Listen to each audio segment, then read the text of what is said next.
Bab 751. Ini adalah bukti. Tidak punya aliran, hanya seorang. Erik berkata.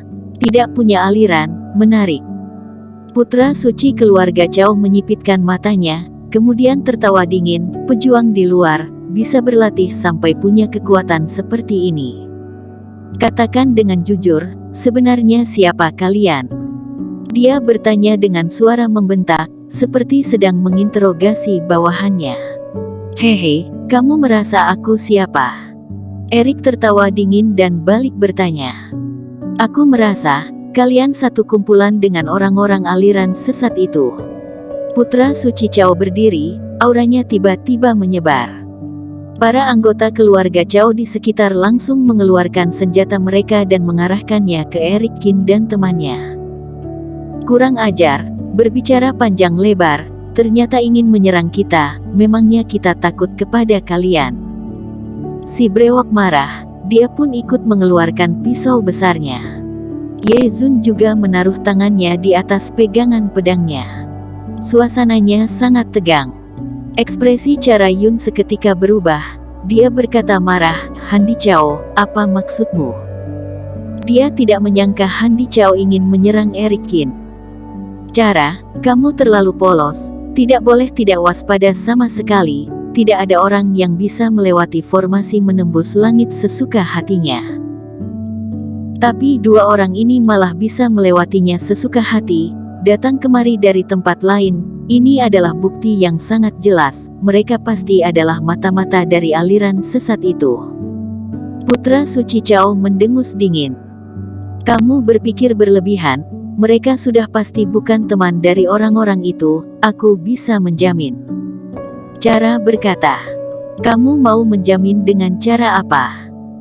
Menurutku, lebih baik kendalikan dulu dua orang ini, nanti setelah kita berhasil lepas dari formasi ini baru kita buat rencana lain. Handi tertawa dingin, kalaupun salah, nanti paling minta maaf saja.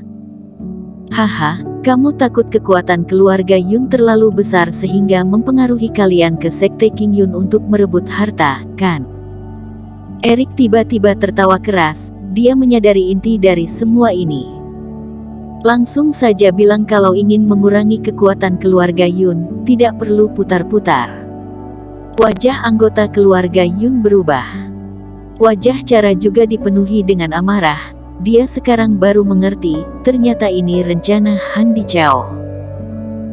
Kalau mereka semua berkumpul bersama, kemungkinan besar mereka akan masuk ke area warisan sekte Guzong bersama. Kalau kekuatan pihaknya lebih besar, maka tentu saja lebih mudah mendapatkan lebih banyak harta. Ekspresi Handi juga membeku, dia melihat ke arah Erik. Mulut yang tajam, aku juga masuk akal mencurigai kalian. Curiga. Kalau begitu kutunjukkan bukti. Erik tertawa dingin, dia berbalik memasuki kabut beracun, kemudian melempar adik ketiga yang dipukul sampai pingsan itu keluar. Melihat orang tua yang memakai jubah hitam itu, semua orang sedikit terkejut. Apakah orang ini adalah salah satu anggota aliran sesat itu? Putra suci keluarga Feng berkata. Benar. Kabut beracun di sekitar ini disebabkan olehnya. Erik berkata, kemudian dia melempar adik ketiga ke dalam kabut beracun. Kabut beracun mematikan itu tidak menyerangnya, melainkan langsung menghindarinya. Benar anggota mereka. Putra suci keluarga Feng menghela nafas. Ekspresi Handi berubah menjadi agak canggung. Erik menangkap anggota aliran sesat itu kemari. Bahkan adalah penyebab dari formasi kabut racun ini sama saja dengan menamparkan muka sendiri. Kalian terpisah dengan kami juga karena dia. Cara bertanya. Benar, orang ini ingin membunuh kami, namun malah ditangkap. Vinola mengangguk. Kalau begitu, kita sudah bisa langsung pergi dari tempat ini. Putra suci keluarga Feng tersenyum. Tidak. Erik menggelengkan kepala, kita yang pergi. Apa maksudmu? Handi Chow mendengus dingin. Kalau memang kalian mencurigai kami, untuk apa ikut aku pergi? Erik tertawa dingin dan mengejek, terlebih lagi, sekarang aku curiga kalian adalah rekan dari aliran sesat itu. Sembarangan. Handi seketika marah. Benar juga, mereka terus terjebak di tempat ini, mungkin saja ada sesuatu. Ye Zun juga tertawa dingin. Ekspresi keluarga Feng dan keluarga Cao berubah canggung, tidak disangka Erik mengejek mereka dengan kata-kata yang sama. Jangan terlalu sombong, kalaupun kabut racun sudah menghilang, tapi masih ada formasi. Wajah Handi memucat, kemudian berkata dengan nada meremehkan. Kebetulan, aku tadi juga sudah sekalian menghancurkan formasi ini, kata Erik. Membual saja terus. Ekspresi Handi semakin jelek, dia mendengus. Apakah membual atau tidak, kamu akan segera tahu. Erik tertawa dingin, sambil berbicara, dia mengibaskan tangannya, seketika formasi di sampingnya berubah, tidak hanya kabur racun menghilang, penglihatan mereka semua juga jelas kembali, ini adalah tanda-tanda formasi sudah bisa dihancurkan kapan saja. Di wajah putra suci keluarga Feng dan Cao terlihat kekagetan. Para ahli penghancur formasi lebih kaget lagi, kalau diganti jadi mereka, setidaknya perlu waktu 2 hari untuk menghancurkan formasi ini. Erik tidak hanya menangkap orang yang menyebarkan racun, dia juga menghancurkan formasi. Tuan-tuan, maaf, kita salah paham. Putra suci keluarga Feng segera menunjukkan senyum ramah dan mengangkat tangannya meminta maaf. Saudara Cao terjebak terlalu lama di sini, jadi suasana hatinya agak tidak bagus, mohon tuan-tuan memaklumi. Mata putra suci keluarga Cao bersinar sejenak, kemudian dia mendengus, tidak berbicara.